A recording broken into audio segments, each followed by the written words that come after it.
It's not necessary, but it's always better in case you become incapacitated while you're alive, or if you die prematurely and you care about your money, your assets being used for the benefit of your dependents, your pets or minor children or so on.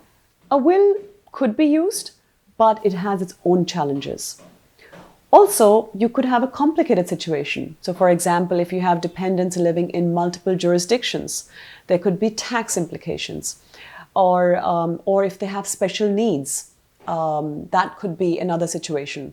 So I would say a trust should be considered anytime you have significant wealth or if you have a complicated situation.